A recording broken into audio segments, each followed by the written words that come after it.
Você que é profissional da área de TI, conhece de lógica de programação ou trabalha com linguagens de programação, já parou para pensar que você pode utilizar essa experiência no aprendizado da língua inglesa? Toda linguagem falada, assim como as linguagens de programação, são constituídas por regras e estruturas. Vamos pensar no uso do verbo to do, que muitos professores tratam como se fosse simplesmente um verbo auxiliar que deve estar ali.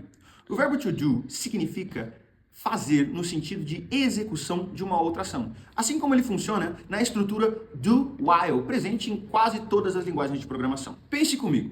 Quando eu utilizo a estrutura do, faça, execute, determinado trecho de código, while, determinada condição for verdadeira, ou seja, faça determinada coisa enquanto determinada condição for verdadeira, é uma estrutura muito similar à que nós utilizamos na nossa linguagem falada. Por exemplo, I do study while I am at school. Eu estudo, ou seja, eu executo o verbo estudar enquanto estou na escola. O que acontece quando adicionamos o do? Nesse caso, ao invés de simplesmente dizer I study, você dá um pouquinho de ênfase, mas o sentido é exatamente o mesmo.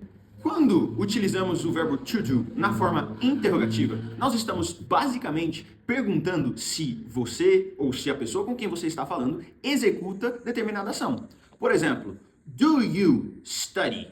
Ou seja, executa você o verbo a ação estudar? Do you work? Você executa a ação trabalhar? Ou seja, você trabalha? Do you talk a lot? Você conversa muito? Ou seja, as estruturas são sempre as mesmas. E o verbo to do representa a execução de ações. Então ele sempre será utilizado quando você quiser representar essa execução. Então, a partir de hoje, quando você vir esse tal verbo to do solto em uma frase, entenda que ele não está ali à toa. Ele tem uma função específica e ele é essencial para a comunicação fluente. Se você é profissional da área de TI ou tem alguma experiência com lógica de programação e se sentiu confortável com o uso dessas estruturas, entre em contato com a gente.